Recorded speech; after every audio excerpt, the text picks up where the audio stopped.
Halo semuanya, di sini saya Clarissa Nababan akan menjelaskan mengenai gimana sih cara menggunakan Google Drive, emang itu apa sih gitu. Dan juga yang paling sering kita gunakan nih dalam online pasti kalau nggak share link ada tuh link pendek yang biasa kita lihat, yaitu bit.ly. Nah, yang pertama saya akan menjelaskan mengenai Google Drive. Google Drive ini merupakan tempat untuk kita menyimpan folder atau file-file kita, dan nanti kalau kita misalnya mau mengirimkan ke orang, kita dapat secara gampang mengirimkannya melalui link.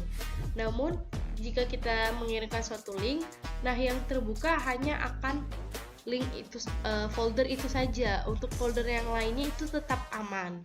Dan dalam men-share-nya itu kita juga bisa pilihan kayak mau hanya dilihat saja atau mengedit, itu bebas. Nah, karena saya menggunakan yang gratis, jadi otomatis yang Google-nya memberikan untuk itu 15 GB. Itu udah besar ya. Tapi kalau kalian mau menambah juga itu bisa dibeli penyimpanan.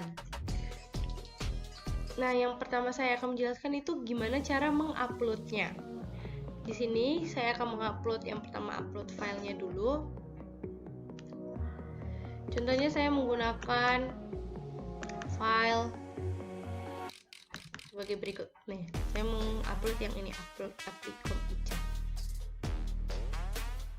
Nah, selesai dia mengupload, nah otomatis akan ada di sini, ada di bagian yang file ini gitu. Terus yang selanjutnya cara mengupload foldernya, langsung aja dia upload folder. Ini misalnya kita mau buat yang track changes ini unggah.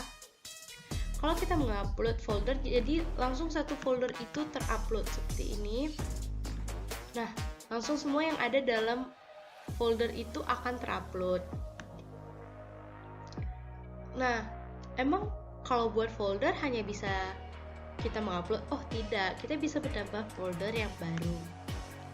Nah, ini kita nambah folder yang baru, misalnya kita buat Applikom gitu. Nah, langsung ada di sini foldernya, dan kita bisa juga menambahkan isinya. Kayak kita misalnya yang ini Applikom Ica, kita mau buat ke Applikom, langsung di drag aja bisa. Atau kalau nggak tahu ngedragnya, kita buat ini, pindah ke klik kanan, habis itu pindah ke, nah kita buat di Applikom, lalu pindahkan. Nah, otomatis nanti di sini akan bertambah untuk Applikomnya seperti itu. Jadi kalau kita mau hanya share yang folder Applikom aja, kita bisa langsung nge-copy linknya ini, langsung ngirim ke orang-orang yang mau kita share. Dan di dalam Google Drive ini kita bisa ngedownload yang mau kita, file-file yang mau kita download. Jadi misalnya kita buka di laptop lain, itu juga kita bisa download. Jadi untuk meng-save di laptopnya, nih, ini langsung tekan download di sini. Atau bisa juga klik kanan lalu download. Di sini ada download. Nah, seperti itu.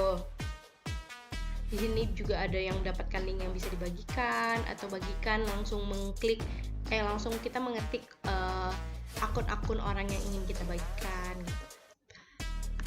Nah, selanjutnya di dalam Google Drive ini terdapat fitur-fitur yang seperti Microsoft.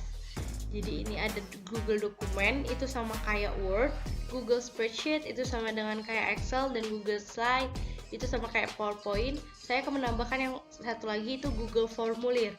Itu yang sering kita gunakan sekarang untuk mengisi-ngisi suatu pertanyaan-pertanyaan gitu ya. Atau kita ujian online juga kita pakai ini biasanya kan ya.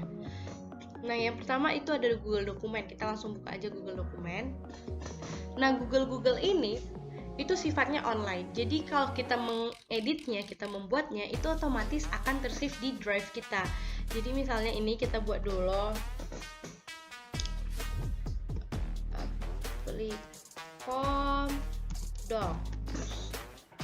Terus kita ketik misalnya, nah ini di sini ada menyimpan, disimpan ke drive, itu artinya kita apa, misalnya nama Clarissa kelas 210 seperti itu.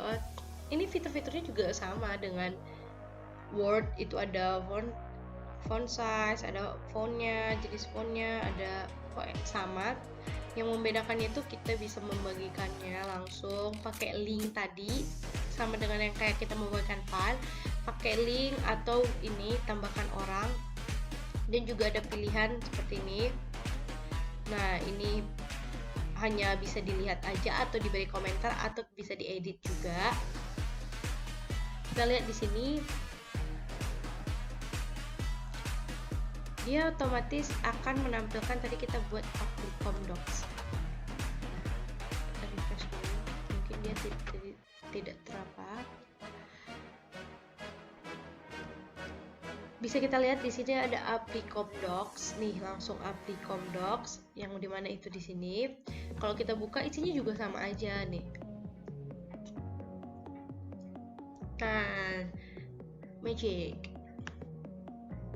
Nah, selanjutnya saya akan mau menjelaskan mengenai yang spreadsheet. Nah, ini juga hampir sama kegunaannya dengan Excel, cuman bedanya di bagian kita ini online jadi auto save, dan di bagian meng-share-nya itu bisa beberapa pilihan dan tentunya lebih gampang karena bisa tinggal linknya aja. Nah, misalnya kita buat di sini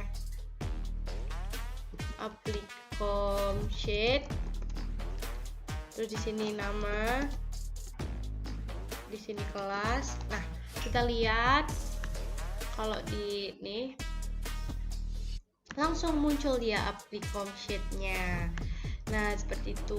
Jadi mudah gitu. Jadi kalau kita mengedit-edit juga otomatis dia nggak auto save gitu. Tanpa perlu kita control save lagi. Nah, untuk yang selanjutnya itu saya mau membuat mengenai yang Google Slide. Nah, ini tampilannya tentu sama aja kayak kita buat PowerPoint ya. Nah, ini bisa mengeditnya dan lainnya itu sama saja. Kita tinggal tambah misalnya ini Applicom Slide. Nah, kita mau judul Applicom. Itu misalnya di sini semuanya sama, tetapi bedanya dengan PowerPoint itu di sini auto save dan share-nya juga bisa ada pilihan. Nah, langsung dia muncul Applicom Slide dan tentu tampilannya akan sama dengan yang ini. Jadi kalau kita edit di sini, maka teredit juga di sini gitu, seperti itu. Nah, untuk yang terakhir saya akan menjelaskan mengenai fitur yang paling sering kita gunakan untuk ujian online, untuk mengsurvei. Itu namanya adalah Google Form. Nih, kita langsung buka saja.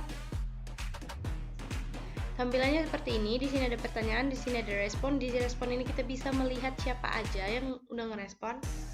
Kalau misalnya kita buat di sini di formulirnya Applicom Form, terus di sini data murid gitu. Nah, di sini misalnya kita mau buat nama.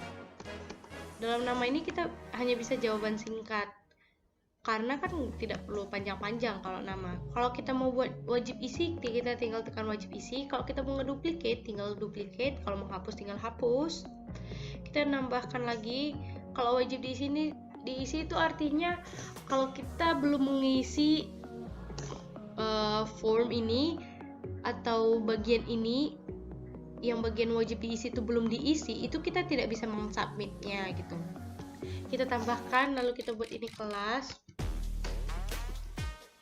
Nah, kita buat opsinya, misalnya kita membuat dalam pilihan ganda jadi opsi 10 atau 2-11. Di sini ada berbagai pilihan ya.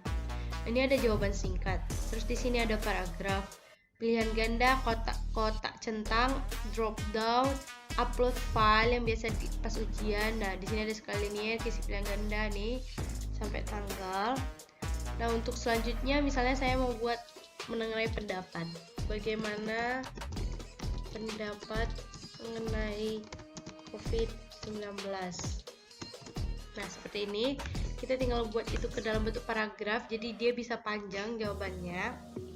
Kita kita buat di sini wajib diisi juga, wajib diisi. Nah, jika kita mengirimkan ini kan semua akan tersimpan di drive kita. Kita lihat di sini ada apply form, langsung tersimpan dia. Dan responnya kita bisa lihat di sini. Jadi kalau kita mengirim link ini ke orang, tampilan pada mereka itu akan seperti ini. Nah, seperti ini dia. Misalnya saya isi ya, saya contohin ini, saya isi dulu.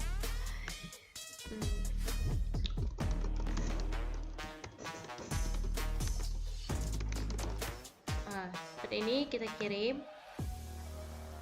Nanti akan muncul seperti ini dan otomatis responnya akan ada di sini seperti itu. Ini untuk nama, kelas, dan ini responnya ini ada dalam 3 bentuk. Yang pertama ringkasan. Jadi misalnya orang mengisi banyak itu, nanti di sini ada untuk ukurannya terlihat semuanya. Dan di sini ada pertanyaan. Kita bisa milih nama, jadi semua nama-nama akan terlihat. Dan di sini kelas, semua kelas-kelas ada. Kita bisa lihat ada berapa tanggapan mengenai kelasnya dan bagaimana pendapat. Di sini pendapat-pendapatnya semua bisa. Atau individual secara satu persatu. Jadi satu persatu murid yang udah ngisi itu satu persatu orangnya. Nah, untuk tanggapan ini supaya lebih gampang melihatnya, karena kalau seperti ini susah, kita bisa membentuknya dalam bentuk spreadsheet. Nah, seperti ini akan muncul dia spreadsheetnya.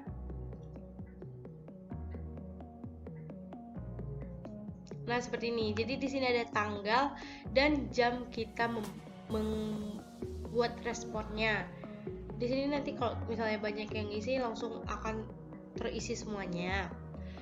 Nah, sekarang untuk selanjutnya, kalau kita mau ngirim link ini ke orang itu kan sangat panjang ya linknya.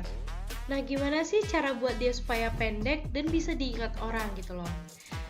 Itu caranya seperti ini. Kita ini linknya kan panjang ya. Kita buka yang namanya di sinilah bit.ly itu berguna.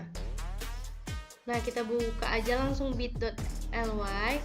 Nah, misalnya dia dalam bentuk yang kita tidak login, kita itu tidak bisa mengcustom namanya. Jadi misalnya ini panjang nih, kita copy dulu linknya, terus kita buat di sini shorted. Nah, dia akan secara acak kayak 318BLT7 kan. Kalau ini kan kita juga tidak bisa mengingatnya. Nah, kita login untuk bisa mengcustom namanya.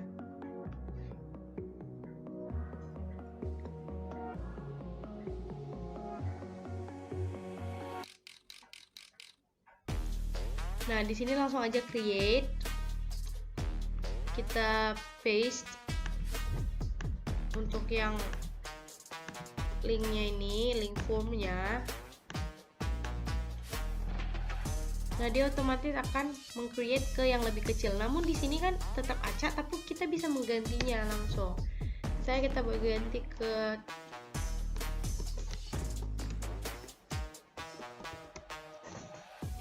coba-coba bit gitu kan. Kita save.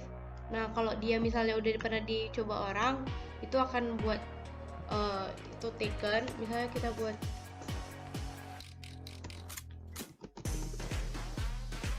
ini, saya ngasal dari mana saya. Nah, di sini udah teredit, jadi kita bisa tinggal ngopi ini aja. Dan misalnya kita ngebukanya, karena ini masih menggunakan akun yang sama, jadi dia masih dalam kayak gini dalam bentuk edit. Tapi kalau kita kirim ke orang, dia bentuknya seperti ini. Mereka tidak bisa mengedit untuk pertanyaan-pertanyaannya atau apa jawabannya, itu tidak bisa mengedit, hanya bisa mengisinya. Nah, seperti itu. Semua gampang dalam Google Drive dan juga bit.ly dengan cara yang saya sudah jelaskan. itu gampang kan? Nah, demikianlah penjelasan saya mengenai Google Drive dan juga bit.ly. Saya harap bisa dimengerti. Terima kasih semuanya.